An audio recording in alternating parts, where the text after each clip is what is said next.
其实最近出来讲话是很不应该的，很多人说什么你又去讲话了，还跑去台湾讲话了。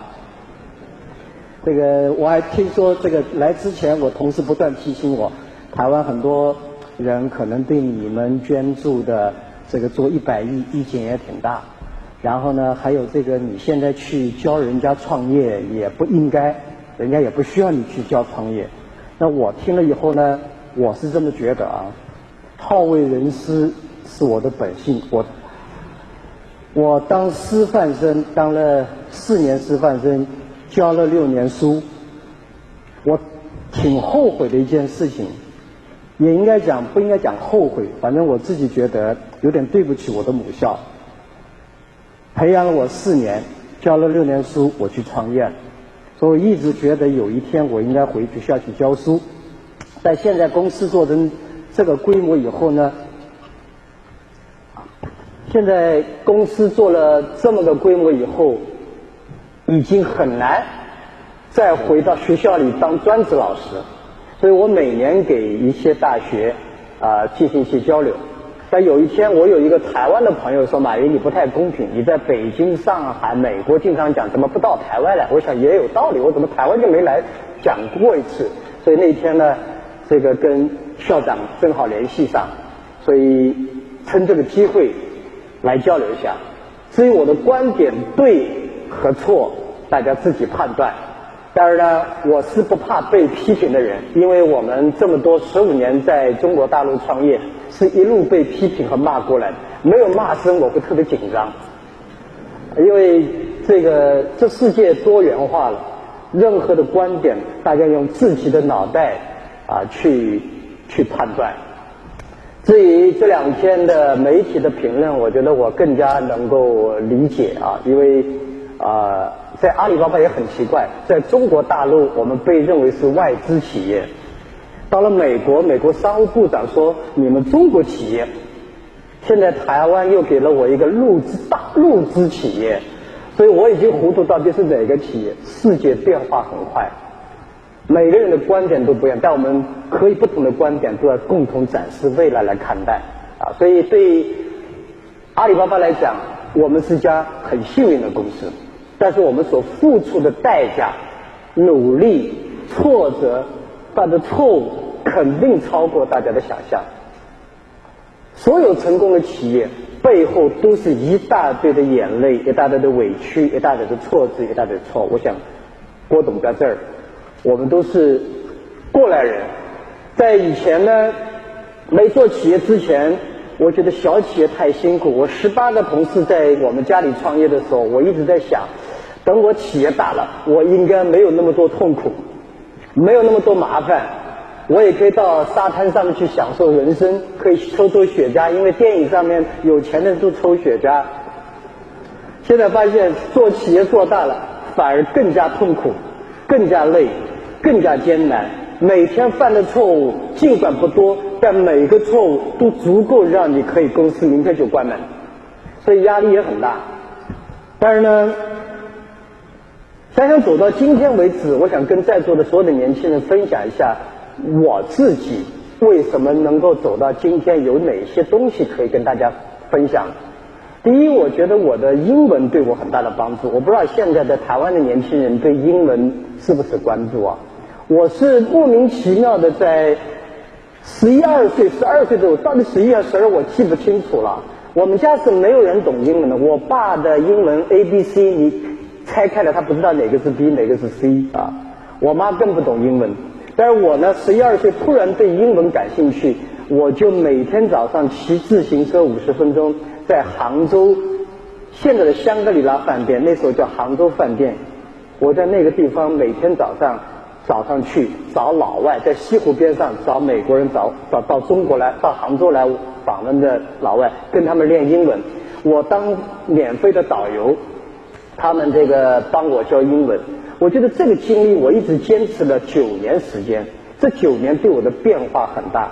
所以今天我的英文不是正规教育出来的，我的英文是完全自学出来的。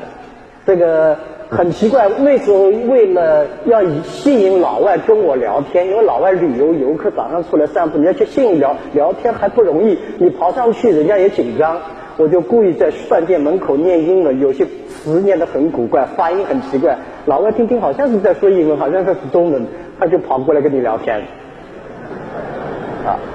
9年来，我觉得我受益最大的不仅仅是语言，而是了解了西方一些思考。所以我今天很多人觉得马云你做公司的时候，一些思考看起来好像很西方，但是我在美国，我在西方没有读过一天书。那时候我觉得在教英文，在学习英文过程中，很多游客对我讲的很多问题，跟我爸爸妈妈和老师跟我讲的问题完全不一样。所以我在想，这个到底哪个是对的？从那个以后训练出我对任何问题，别人说东的时候，我一定会停下来想想，万一要是西怎么办呢？大家都说西的时候，我会停下来想想，万一是东怎么办呢？所以让自己的脑袋去判断。那时候我们认为中国是世界上最富强的国家，我1985年去了澳大利亚以后发现根本不是那么回事情。所以很多地方在学英文过程中，你学的不是语言，而是学的是文化，了解另外一个国家、另外一个地区他们是怎么发展。所以我觉得英文对我帮助很大。直到今天为止，我到全世界各地去跟人家合作的时候，由于我懂英文，我明白它背后的出发点是什么，否则你通过翻译的时候有时候很艰辛。第二个对我帮助很大的是，我当了师范，学了师范这也很奇怪。我想跟大家在座很多毕业，我是高考考了3年才考进师范大学。我们这个杭州师范学院那时候是被看成中国最差的一个学校之一。我今天为止在全世界都说杭州师范大学是全世界最好的学校。我第一天考进，我就没想过自己想当老师，因为男孩子觉得当老师是最丢人的事情，我特讨厌当老师，所以每天想办法，我毕业以后就不当老师。但是我们当师范，不知道你们台湾是怎么的，我们当师范是有补贴的，1个月有20几块钱拿了以后，你毕业是必须当老师的，所以很麻烦。我天天在想，我毕业以后我是一定要去干一个不是老师的工作。但是呢，当了4年老师，学校里面以后，因为我学的是外语系，从小自学的英文，我的英文尤其是口语表达能力比我学校的很多老师要好，所以读书相对来讲就轻松起来。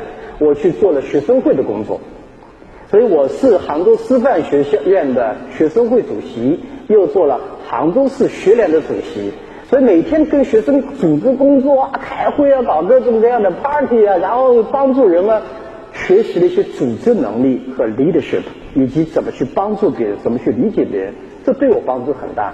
但真正变成师范对我的受益很大的东西是，我大学毕业这一天，我们的校长黄书梦校长，后来做了浙大的副校长，他在校门口说，马云，你现在分配到杭州电子工业大学去教书。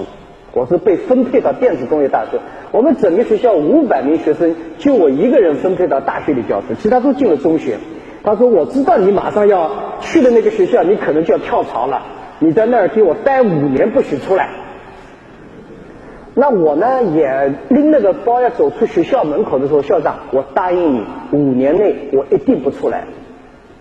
也不知道为什么答应，进去以后才发现很后悔，我们1个月工资就91块钱人民币，而且因为这个大学里面我是毕业的最差的学校的老师，所以没有学校老师看得起我，人家都是北大，都是清华、复旦，你是杭州师范大学的，教大学生本来就不太靠谱，所以呢，人家还有年终奖，我们没有年终奖，所以非常艰辛。过了2年以后呢，深圳突然开始改革开放，深圳说有人给我1200块钱工资1个月，我那时候90块钱工资，我想了想，要不要跳槽，或者想答应承诺了就不去吧，所以我没有。再过了几年，海南开发，海南给我3600块钱工资，我想想3600，这是120，还是应该去。最后想承诺就是承诺，不去就不去，一熬了6年。这6年，因为你没想法，踏踏实实当老师，使得当老师改变了我。特别是当班主任，你们学校里面有个班主任，就这个人他管学生的，当了班主任这个经历让我受益匪浅。所有的老师有一个共识，就是希望学生超越你。这个学生当了县长，那个学生当了大老板，这个学生当了教授，老师觉得特别有成就感。没有一个老师希望这个学生破产了，那个学生进监狱了，那个人在讨饭，对不对？因为你希望别人比你好，这是任何一个老师有的一个素质，并且觉得不对的事情就会跳出来。这是我们大学当老师都有这个习惯，觉得学生什么事情做的不对，你总要去说人家几句，总要把它扭一扭，对与错不管。这是这个习惯，直到我保留创业的过程中，我的创业一个很重要，到今天为止我还像是一个老师。我天天在学校里，我希望我的员工超越我，我希望我的员工做得比我好，我希望的员工个个做得非常成功，因为只有他们成功的是当老师。第3个经历可能要跟大家分享，你们今天人生最大的财富就是你以前所有失败的经历。我其实倒霉的事情挺多的，大家都知道我一去找工作找过几十份工作，全被人拒绝掉，对吧？对吧？我们25个人去肯德基招聘，24个录取，我没录取。我们5个同学去考警察学校，4个人录取，我没录取。反正我从来就没招聘成功过。然后所有的错误挫折，几乎看起来没人觉得我会成功。我爸妈也没有觉得我会成功。我记得我刚开始创业的时候，我问我太太，你有一天希望你老公成为很有钱的首富呢，还是希望他成为一个受尊重的商人？我老婆说，当然受尊重了，首富怎么可能呢你？我想想也不可能。所以我们走到今天为止，我觉得最大的财富是因为我们习惯了失败，因为我们觉得失败很正常，成功不正常，因为我们知道每次失败都很难，只有无数的失败才有可能带来一次的成功。所以这些经历我觉得对我来讲是学习语言，学习英文，开拓了自己的视野。当老师我懂得当老师也好，学生我也懂得跟人合作，去理解别人。当然最重要的是抗击打能力，也就是说你的失败忍受能力，这些东西对我今天为止受益匪浅。另外呢，我想创业者，我有幸跟世界上很多优秀的创业者认识交流这个结识，不管是今天大家讲的比尔盖茨也好，或者 Jack Welch G1的也好，包括你们今天讲的大家比较崇尚的巴菲特，各种各样的人，我荣幸跟他们都有过交流。在我发现所有的创业者都有一个很重要的东西，如果你要创业，一个很重要的素质就是乐观态度。你不乐观，你根本走不了3天时间。所以本质上我并不知道自己是那么乐观的我本质上以前从小到大反正都是失败，我也就习惯以后变成很乐观了。我觉得又失败，去应聘，反正应聘失败，我回来觉得很好。后来我跟我同事做销售，阿里巴巴最早的95年我们创业叫中国黄页，后来到了阿里巴巴的时候创业99年你要想给中国企业去做电子商务几乎是不可能的。所以我给我同事一个经验，说我们一起去做一个客户，我们跑了10个客户基本上都会拒绝，很正常。有一个没拒绝，我们今天就很高兴你回到家以后发现所有人拒绝你，很正常，我知道都会拒绝的。有一个以后我觉得特别高兴。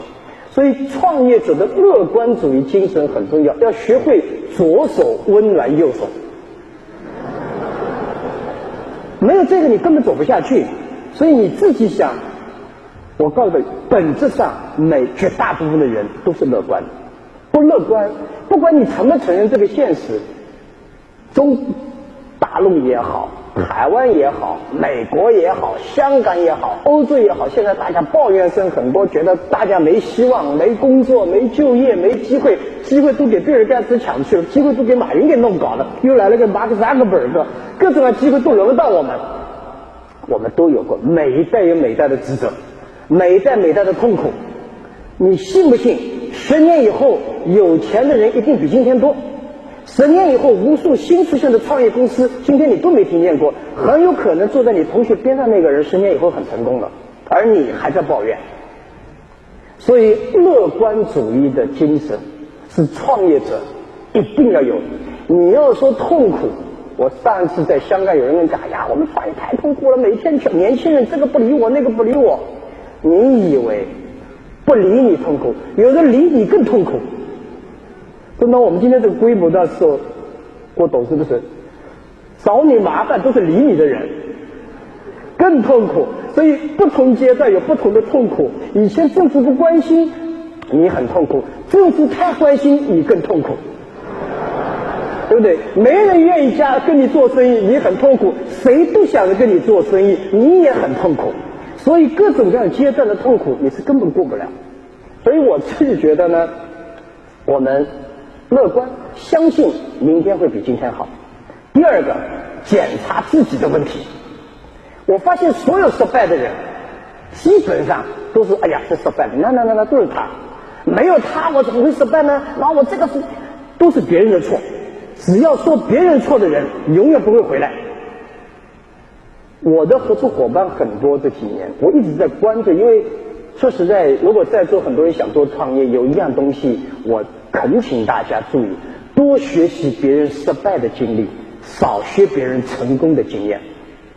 成功是很难模仿很难复制的。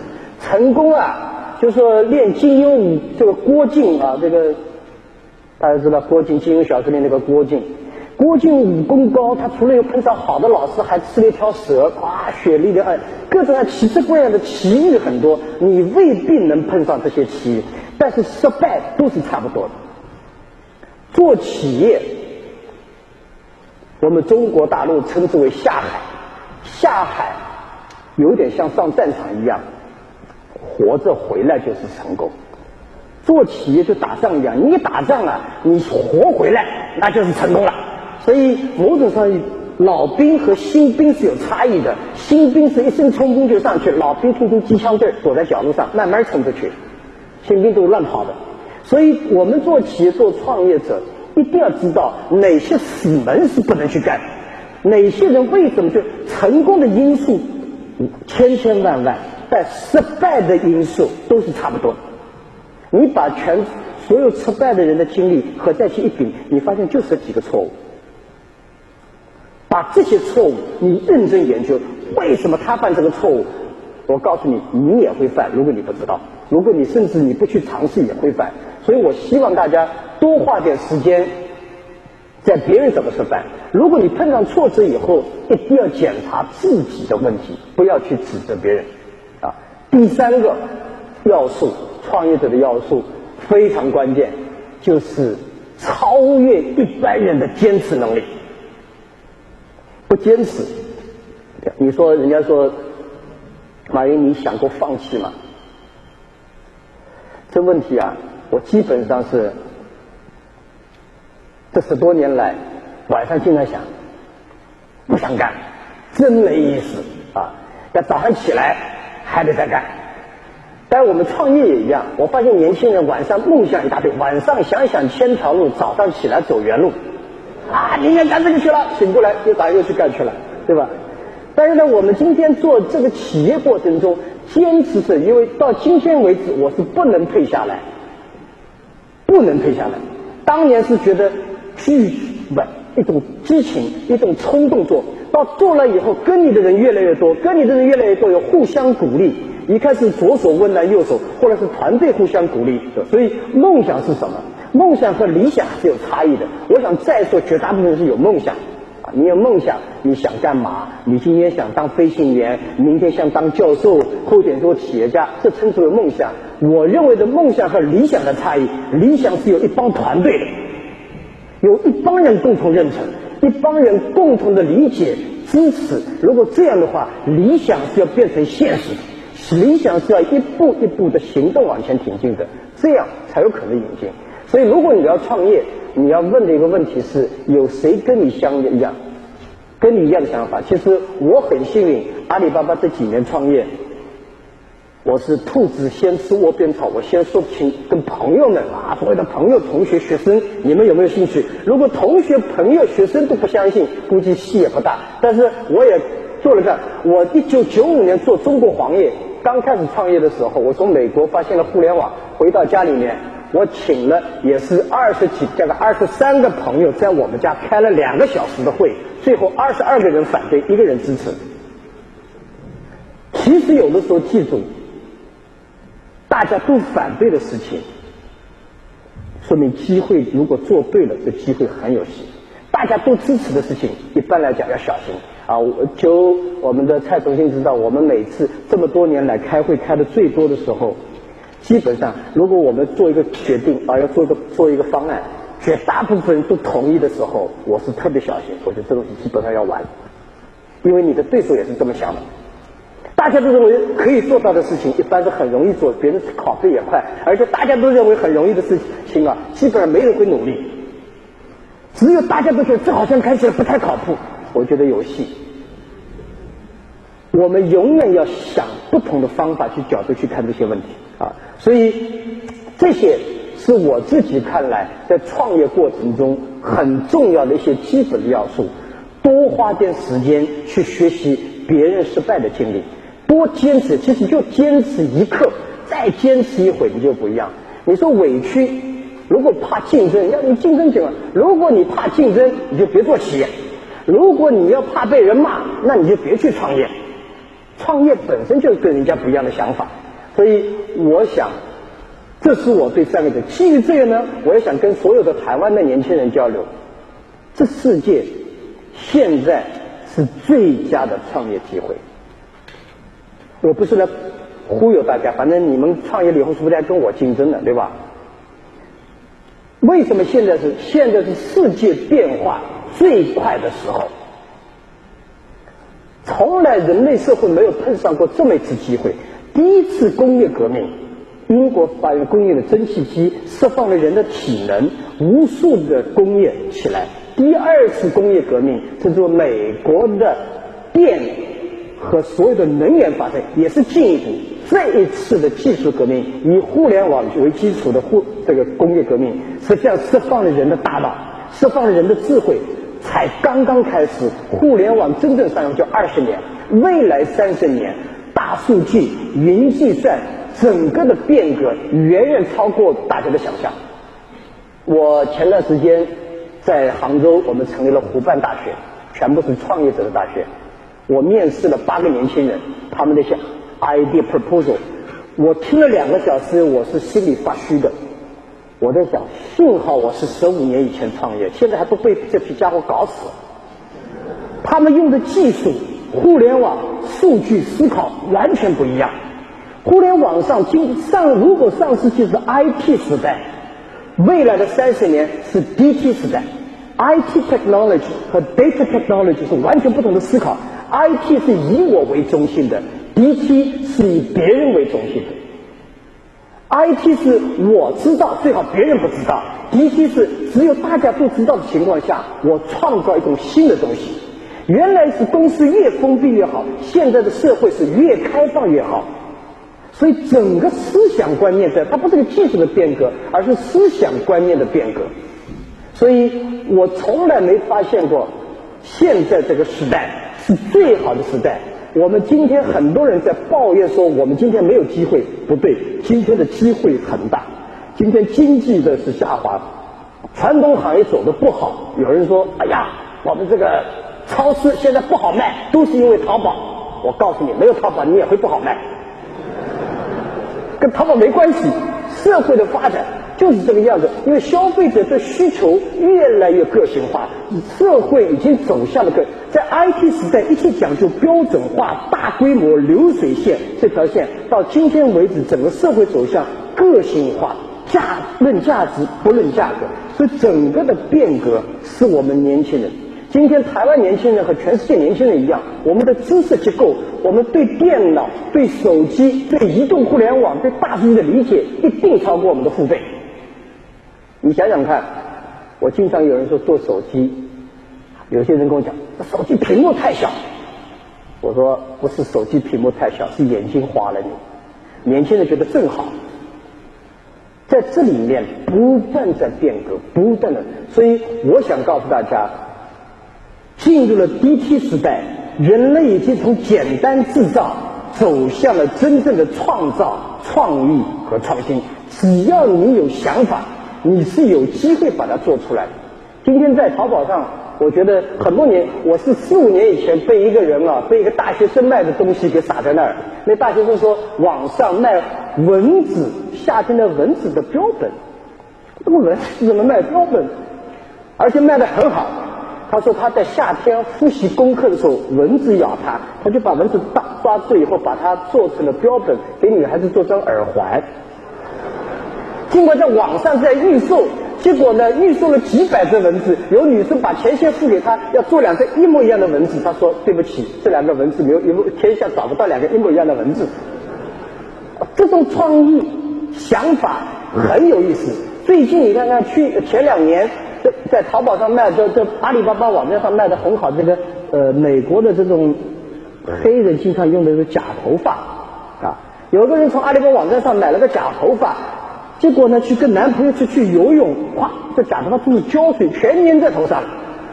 啊，那个人就在阿里巴巴网站上不断的骂这个头发，因为没有所有的头发都基本上有胶水的粘着的。骂了以后，1个礼拜以后，世界上诞生了第一款不可以下水游泳的这种头发出来。现在网上有些人不会做产品，有些大学生跟提出来的服务也奇奇怪样，帮人说 no 跟女朋友，就说你要跟女朋友分手是吧？我帮你去说。奇奇怪的服务挺多啊，还有帮你去吵架，你说那个人对他有意见，我帮你去吵架，各种各样的创意创新，你是今天没有办法的，但是他的服务还挺好，只要能够接受。这社会的变化正在起来，利用互联网你可以 reach。原来我们讲台湾，今天可能只在台湾岛上去卖，你今天可以卖到大陆，你今天可以卖新加坡。所以我觉得 this is our time， 这是我们的时代。每一代人有每一代的职责，每一代人有每一代的机遇。我们有第一代的台湾的第一代的机遇，到了今天这一代，我们很多年轻人不愿意接受第一代这样的做的工厂的模式，或者是很新，但是你可以有更加创新。但是我告诉你，创新的路上依旧艰难。你不要认为你在创业过程中你会比郭台铭董事长轻松到哪儿去，或者张董事长，我们都很累。你要创业，你也很累，但是在累的过程中，找到你自己感兴趣的，没有比这个时代更好了。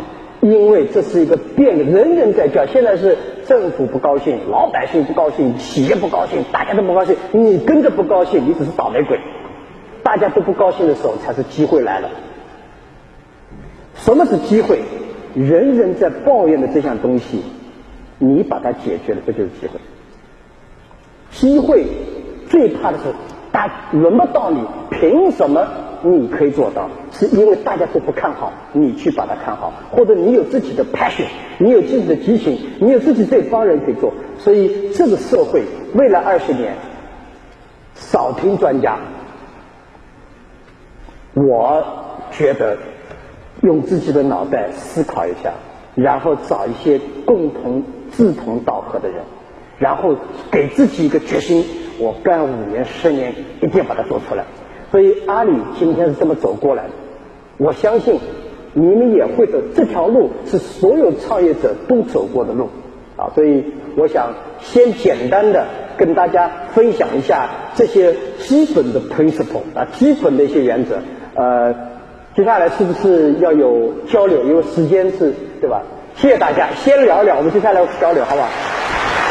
好，那我首先代表就是很多怀有创业梦想的年轻人，先问说，就是马云先生，你刚刚有提到，就是说时代的经验有很多种，应该是说成功的公司中那几种。成功公司有很多种，而失败经验只有那几种。就可以请您先简单的帮我们归类一下，有哪些就是失败的经验，可以给年轻人当做借鉴。OK， 其实做公司啊，就像养人一样，企业如人。小孩子2、3岁的时候，就是6个月以前不太会感冒，6个月以后开始感冒了。4、5岁、7、8岁开始走路的时候，这儿全是伤疤。我自己觉得企业的这个经验啊很有意思，在20到40个人的时候，哎呀，这公司最有味道，不太会容易犯错误。那时候你也没有钱，没有钱是不会犯错误，有钱一定开始犯错误。如果你这公司只能管200万美金，突然给了你2000万美金，基本上错误开始。所以40到60人公司有不一样，120到150开始有头痛，200人开始这公司就开始乱了。800个人的时候，基本上是你也不知道该怎么处理了。然后到了2000人又熬过了，到4000人又麻烦了，1000到了1万人你也不在乎了，人越来越乱了，对吧？所以它是每个阶段是不一样的，每个阶段有每个阶段的错。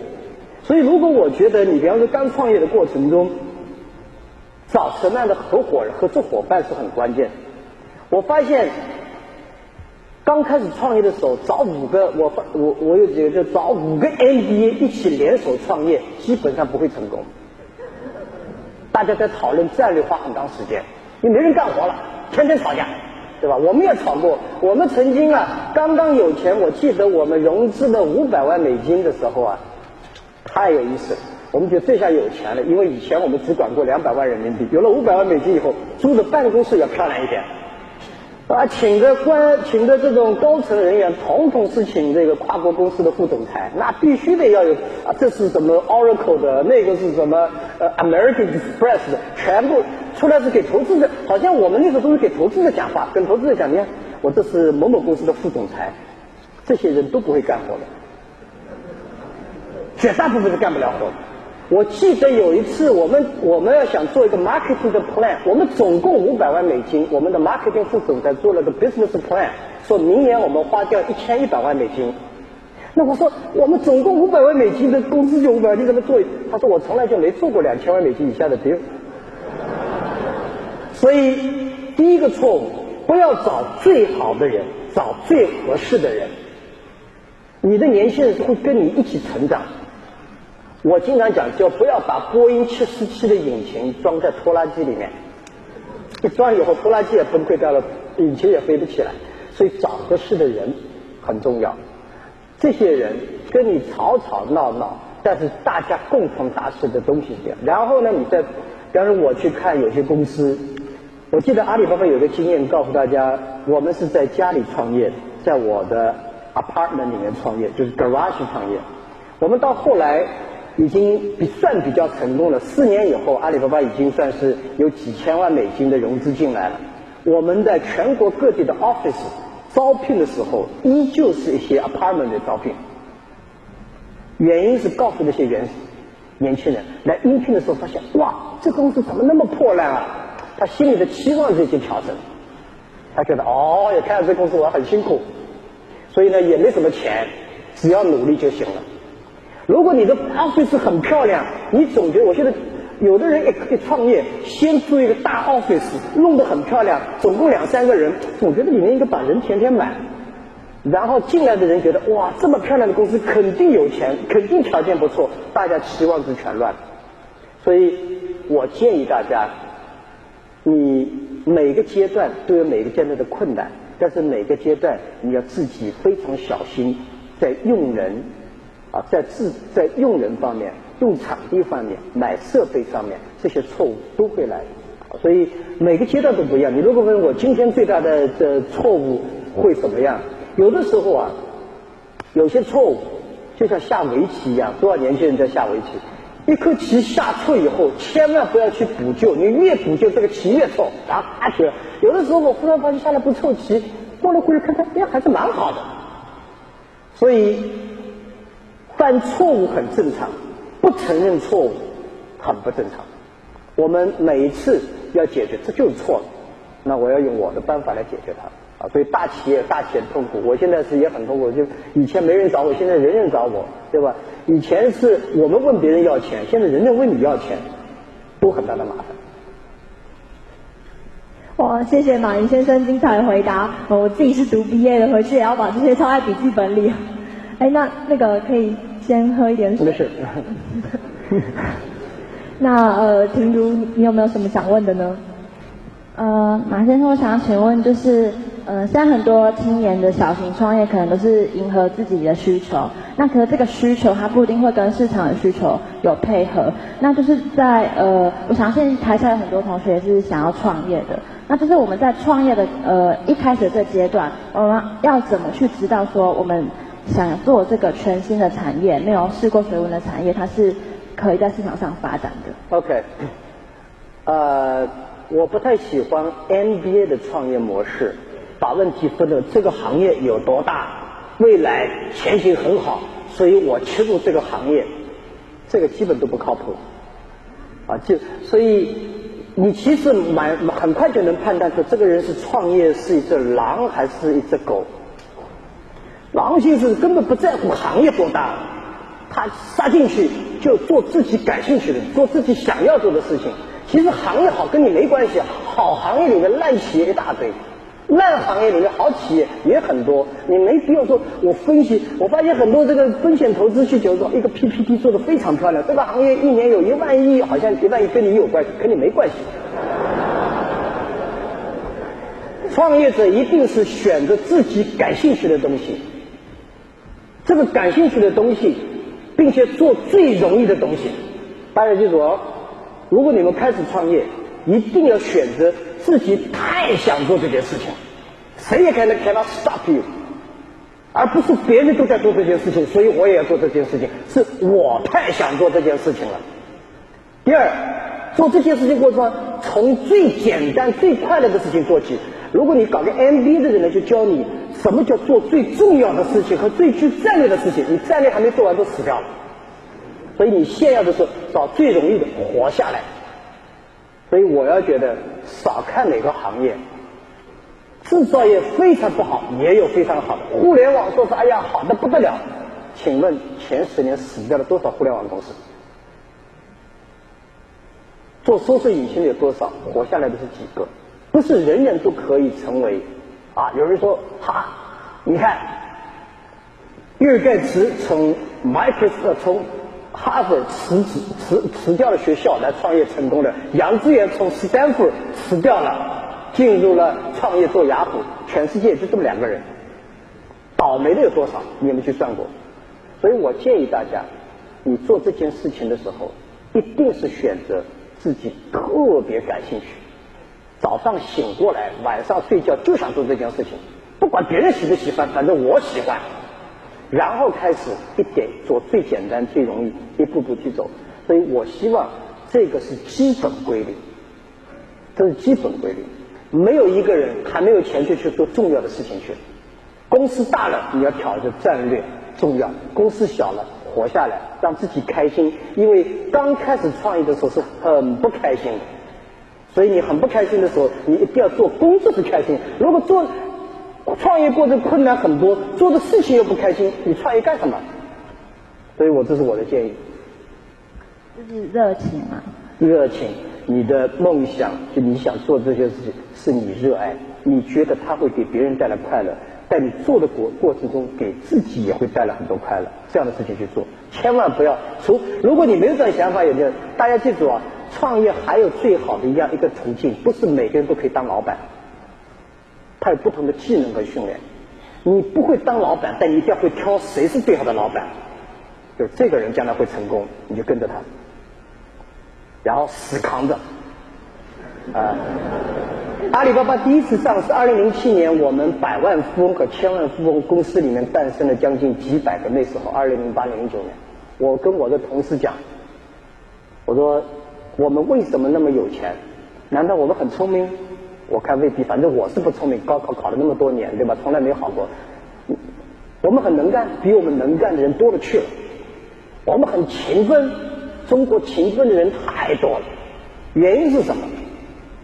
我觉得我们不能干，也因为我们那时候能干的人啊，我们公司做得很好的，能干的时候都自己出去创业了，都被猎头公司挖掉了。不能干，反正也没猎头公司挖我们，我们就待在那儿坚持着，坚持了5年，突然来了，轮到我们机会了。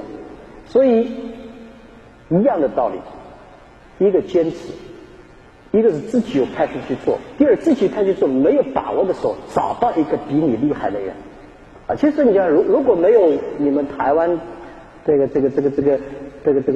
当地人蔡崇信啊，没有他，我哪敢人拿2000万美金？因为他会管钱，我不会管钱的。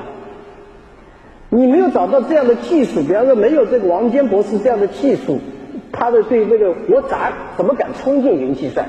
所以你一定是找到你要创业，一定找比你聪明能干的人。你找老板，一定是比你有胸怀的人。所以我们领导者和下面比赛，不要比技能。如果你说我是老板，我跟下面人比技能，你基本上是瞎比。因为你请他，他就是比你技能好，你不能请他干什么？我们跟部下要比的是比胸怀，比眼光，比抗击打能力。我能够包容更多的人，我胸怀比他大，我看得更远，然后我抗击打的，人家咚给我趴在地上，想想我就爬起来了，绝大多数人爬下就不会起来了。所以你要找的老板是这样的老板，你要找的同事是这样的同事。所以一开始创业过程中，好的合作伙伴比钱更重要。你的 idea 这个想法未必你最后成功依旧是那个 idea。阿里巴巴，你说今天说，哎呦，马云你太有远见了，你怎么15年来就做了那么15年以前跟今天的故事完全不一样，是一路修正一路修改，但是15年来伴随我们的员工的精神是一样的，团队的文化是一样的，所以使命感是一样的，然后走着走着走到了现在。我不知道有没有回答你的问题。那我想确认，所以你觉得创业最重要的筹码就是热情，然后还有合作的人才，这样子是不是？还有坚持。谢谢。那俊志，想要请教马云先生，就是因为我们目前是未来想要到美国发展，但是跟我的父亲他希望我留在台湾发展。那想请问马云先生，是在创业期间也有跟家人的理念有所抵触，或者是你们是怎么去协调？就是在这个过程当中，谢谢。就是你想到美国去发展，你爸希望你在台湾发展，是吧？对。这个好问题，反正我们家没人支持过我创业。如果你现在是1年级，你刚才是1年级是吧？是。如果你是1年级，多听听爸爸的，配合他学习点经验，因为你告诉他有一天我反正是要去美国的。现在全力，因为你只有投入了，你才会。不要觉得我们父辈做的东西不值钱，你花点时间下去，你能够得到的东西，也许你在读书过程中花3年时间，在父亲的单位里面去做一些东西，还是很有意思经验。我相信，如果我没有6年的教书，我不会有今天的定力，我不会有今天这种对这件事情说我就准备扛下去了。第一份工作最重要的不是做了什么工作，第一份工作最重要是谁是你的老板，谁是辅导你的人。所以我觉得要我是你的话，4年以后你也许会改变自己的看法。其实大家觉得大陆创业难，还是香港创业难，还是美国创业难？第一，没有简单的地方，都很难。没有地方是容易的，没有创业是容易的，但是你一定刚开始的时候，一定找到你最能扎根的地方。所以你跟你父亲可以好好交流。我觉得呢，如果完全听父亲的，你也不会有出息。不听父亲的，你也不会是个好儿子，所以你还得中间的平衡好。关键是你现在还年轻，你是能够经得起这些冲击和风浪。大学里面多花点时间跟你父亲学学，他既然这3年你也反正现在去不了美国，那你这3年多待点时间看看他，反正也去不了，对吧？好的，谢谢马先生。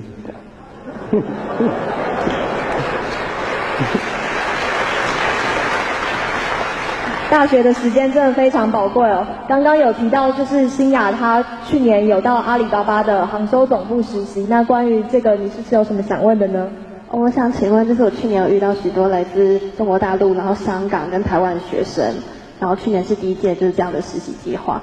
那就是在您身边也有很多就是来自3地的人才，所以想要请问，就是这3地的不管是年轻学子或是人才有什么差异？那台湾的人才或年轻学子又有哪些就是值得比较好好保留的优势？保留的优势是吧？是我们的优势。这个3地啊，还是有很大差异的。3地的媒体差异就很大，3地的年轻人差异也很大。但是我觉得台湾年轻人彬彬有礼。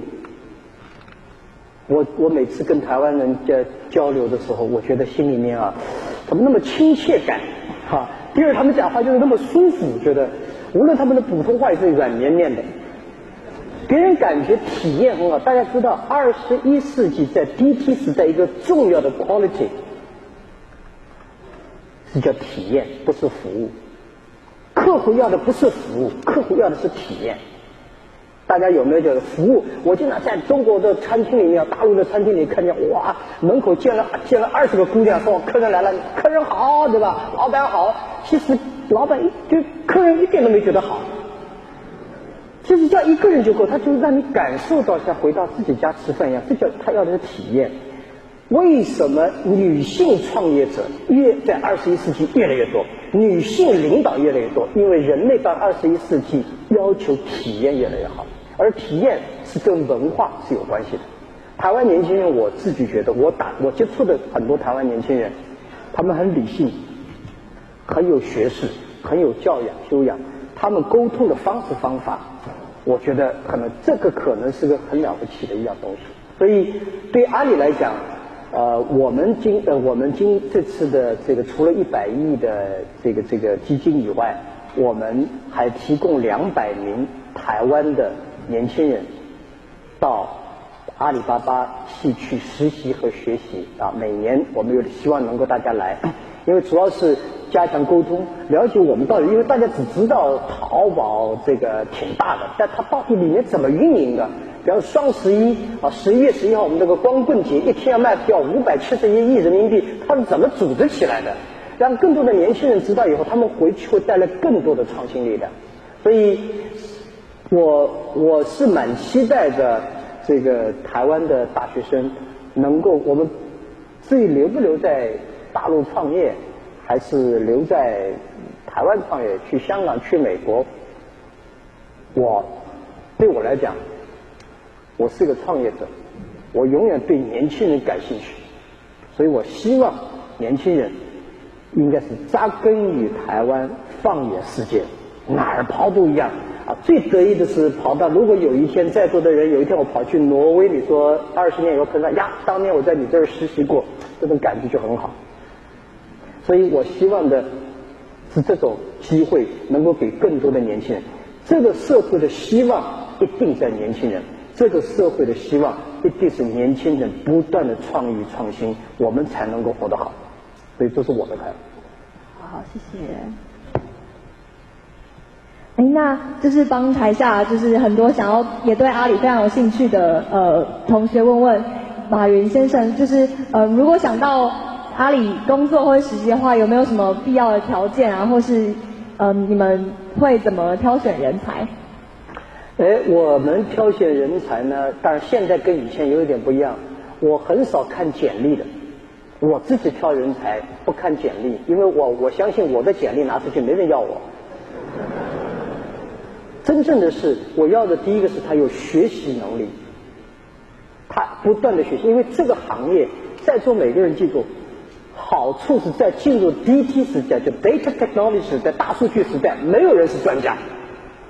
你们今天给我去找出全世界谁是大数据、云计算、未来数据时代的专家？没有，所以大家都没有，你就强势了，因为你今天年轻，你的知识结构正好能配上。所以学习能力以及帮助别人解决问题的能力，我就想帮助别人，这种心态就以别人为中心所以学习能力以别人为中心的能力，我们第三呢是开放以及它的知识结构。所以我们公司是招奇奇怪怪的人挺多的。我们有警察，有运动员，有唱歌的，反正我觉得大家都是年轻人嘛，每个行业都是新的，为什么不过来可以一起学习，一起填增？只要你有这份心，只要你真这么做，都是愿意。所以对阿里来讲，我们欢迎，我们有很多台湾同事我们也在台湾希望有更多的同事能够帮台湾的这些小企业把货卖到全世界去。这是我觉得，所以我们希望更多的，如果在座3所大学的学生同学有兴趣，我们倍感荣幸，真是。第一个我们想要请教马云先生的是，刚刚有提到就是最近网络啊，还有物联网都非常的热门。那您有没有觉得有一些比较有潜力的新创企业，或者是有潜力的新产品呢？如果大家如果我今天重新开始要创业的话，我一定会抓住移动互联网、大数据、Internet of Things 这几波，以及所谓的把传统企业如何 upgrade 到 Internet 这上面，这是巨大的机会所在。如果台湾的年轻人你要抓住的是，台湾原来的制造业能力就非常强 ，Internet of Things 利用数据。利用移动互联网，还有把你父母的一些企业如何把他们 move online，connected online， 这些可能是机会是非常大。其实说实在，很多企业制造业说今天碰上了困难，我告诉大家，困难还没开始，因为这场技术革命对人类未来30年的影响远远超过大家的想象。我们在做这个领域的人才知道。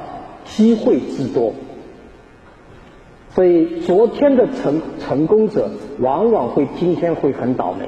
你必须改变自己，改变自己是最艰难的。所以我想，如果你要让我挑的话，我觉得未来的机会就在移动互联网、数据、Internet of Things 就是物联网这条体系。谢谢。下一个问题比较特别，就是因为前阵子美国集体诉讼案件就是新闻上很多，那不知道马先生怎么看待这个事情？就是说前段时间这个美国有很多律师事务所集体诉讼阿里巴巴，我觉得这是个好机会为什么呢？一个中国的互联网公司这么大规模在美国上市，有各种各样的争议，有各种各样的关注，有各种各样的挑战，都很正常。如果你要怕诉讼，你就不要去上市。这种是个机会，让美国、让全世界投资者进一步的了解阿里巴巴，在打官司过程中才能说清楚你到底是怎么回事情。所以我觉得每一次灾难来之前，要防止灾难的出现。灾难来了，尽量想办法把灾难变成机遇。所以对我来看，这次集体的诉讼我们还是很有信心。第二，我们觉得这件事情是一个很好的机会，能够让全世界进一步了解阿里巴巴，了解中国互联网。那就是因为这个诉讼案件跟假货有一点关系嘛，那就是大家也很好奇说，淘宝网上面就是偶尔会有假货啊，那阿里巴巴集团就是怎么因应这个问题，或是有没有什么对应的措施呢？第一步是谢谢你用了一个偶尔有假货，这个淘宝网站有假货。就像假货从人类历史成立，人类有人类历史到人类灭亡，假货永远不会消灭，因为这是人性，这是人性。而且假货在什么时候最猖獗呢？是在人均 GDP $5000上下的时候，假货最猖獗。日本、美国、英国都经历过这个，中国现在正在经历这个事情。因为人性希望贪婪，人性希望捡便宜，人性希望能够这个用最快速的方法致富，所以这是一定存在。第二个呢，我觉得今天应该这个假货永远会存在，就叫骗子，这个世界上骗子一定存在。我们的职责是让老百姓懂得识骗的能力。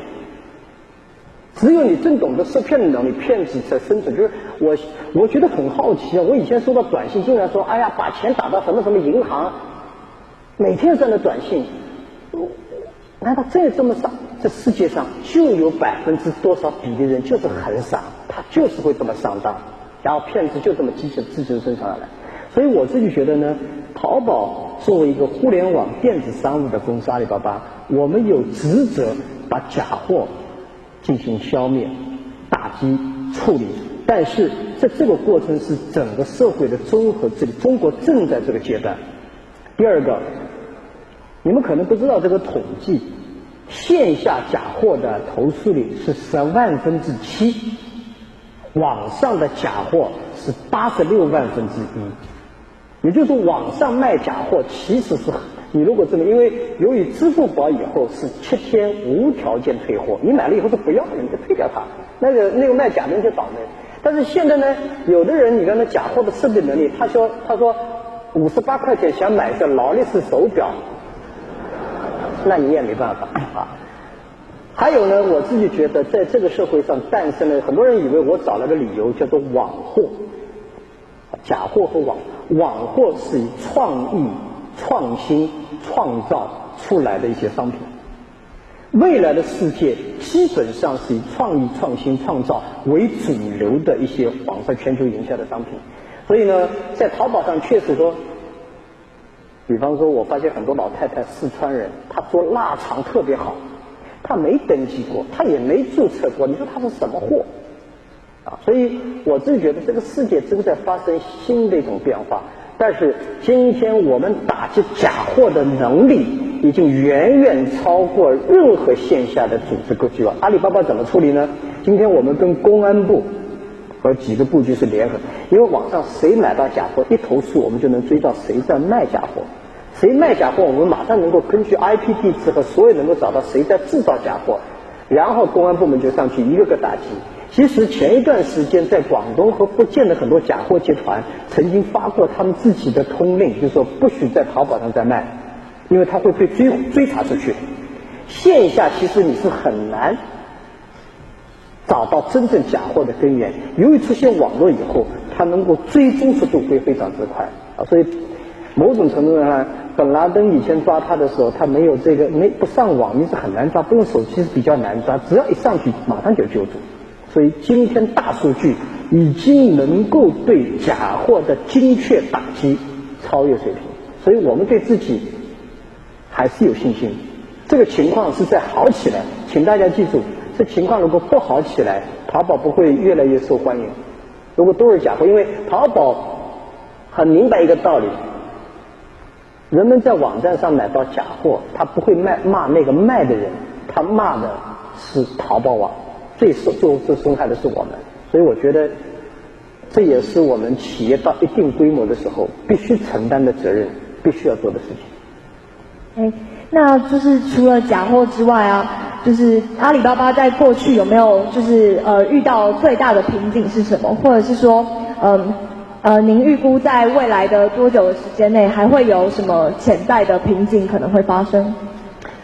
其实阿里最大的瓶颈就是我们发展的太快了点，我们的人太年轻，我们的管理还跟不上，我们的人才梯队建设还跟不上。因为我们在做一个前人没做过的东西，谁都不能告诉我，没有人给我们经验说你应该这样还是应该那个样子，所以这是最大的挑战。我们以前是叫做摸着石头过河，是背后没有对手，前面没有阻击。现在是我们在摸着石头过河的过程中，上下左右都是攻击你的人。其实小企业没人关心你，大企业人人关心你，强企业害你的人也不少。所以你在做这个企业的过程中，我们要懂得人性，懂得人类的。所以比如说有人说你到台湾来或到哪儿来，批评你的很多，批评太正常了，骂你太正常，害你太正常。你必须有强大的意志，保持整个世界未来是乐观。你不管怎么样，你相信我们今天招进来的年轻人，相信今天这一代的年轻人，他们能找出未来的解决方案。我永远相信年轻人能找出未来的方案。那就是您身为这么大一个集团的执行主席，怎么看待企业的社会责任呢？那就是有没有一个实际的例子可以说，企业应该要负怎样的社会责任？我觉得企业的社会责任我是这么看啊，企业的第一责任是生产健康的产品，提供优质的服务，照顾好自己的员工。但是一个企业很重要，就把你的社会责任植入到你的商业模式里面。我很讨厌有些企业做的商品是有毒的，提供的服务是骗人的，但是每年还捐点钱做慈善。就是你的生意本身第一天就必须是承担社会责任，你的 model 是为人类完善做贡献。所以对阿里来讲，我们希望 bury the business model。bury the responsibility into our business model， 这是一个很重要，这个两个东西不能切开来，不能切开来。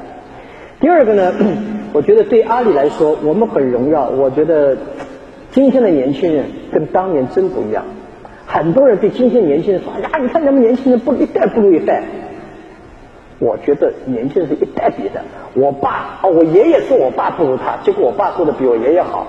我爸说我不如他，我做的比我爸好。我们一代永远比一代好，这是肯定的。而且你去看汶川地震的时候，走在最前沿的都是年轻人，每次出现社会问题、解决问题都是年轻人，这是我们这个社会的机会所在，这是我们社会的希望所在。所以我们公司做了几件事情，很多决定基本上大家都是统一，基本上有30%的人一定会反对。在做创业者记住哦，6人之中有人杰，7人之中有混蛋，这是个社会学概念。就是你把6个人抓在一起，关到房子里2个小时，你观察他们，2个小时以后6个人中一定有个 leader 出来。你把7个人关到一个房间里面，观察2个小时，一定会出现中间有一个是混蛋。而且你做7件到8件事情，肯定有1件是混蛋事情，混蛋可能就是你自己，因为这是个社会学概率，到这个时候一定来的。所以如果你在将来创业过程中有人反对你，不一定是坏事，你要倾听反对人；有人支持你，未必是好事情。一定要用自己的判断跟大家来看。但我刚才讲的社会责任，我们公司有一件事情是 very interesting。我们当年几年前把那个鱼翅鲨鱼那个鱼翅在淘宝上禁掉，这个宣布出来是全体阿里员工全部鼓掌啊，这事情做得好。我们把那个 ivory 就是那个大象牙拿掉，全体员工，也就是说今天这些年轻人他们已经懂得与世界的交流，他们知道人类最但是今天大家雾霾到底该怎么处理。所以我自己觉得 social responsibility 必须每一家企业，这不是你的 responsibility， 而是你必须要做的事情。如果就家庭里面不是因为你爱，是靠责任，那个家也搞不好了。好，你可能还不懂。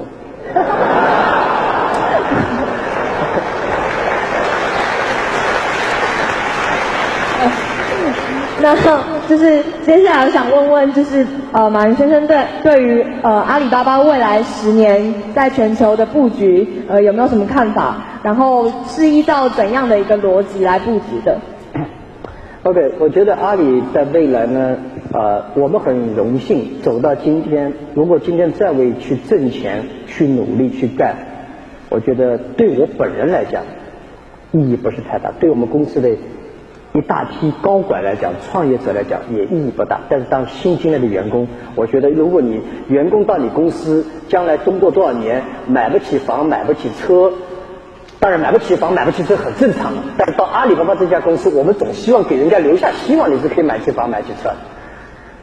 但是如果这么大一家公司融资到250亿美金，如果我们这家公司在全世界有几亿的消费者，有3万多名员工的努力，有这么大的资源，我们仅仅是为自己挣点钱，我觉得没有多大意义。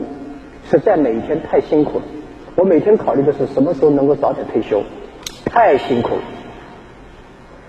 我告诉大家，我们今天的累和辛苦是超过常人所想象的。什么支持？我相信郭董前天还在我家里，对吧？昨天早上在我这儿开会，我今天晚上每天在这忙奔跑。你说真为了几个钱？人家说马云啊，你现在号称是中国首富了，我首富的钱都还没花，我首富的苦头都已经吃到了。这不是我们要追求的东西，这已经不是我们要追求的。我们希望阿里未来的布局是真正这么大的公司，它必须所谓你刚才讲的所谓承担社会责任。10年以后，这世界需要什么？中国有什么麻烦，我可以怎么解决？所以我们觉得呢，阿里这家公司必须要面向全球化，我们必须变成一家全球化公司，必须为全世界的中小企业解决问题，必须让更多的年轻人加入这个群体来进行发展。第二个，我们希望进行农村农村的发展，只有改变偏远地区，如果技术能够解决偏远地区的需求就很重要。第三个是大数据、云计算，我们在这个上面能够对人类未来10年以后的数据加强的。所以这是我们会变成一家全球性的公司，我们变成一家深入到贫困农村地区的公司，用技术去解决贫穷问题。我们也会变成一家真正的技术导向型的公司。所以这个一定是靠更多的年轻人。所以我今天你说我来台湾，大家觉得你有没有实力？我是有实力的。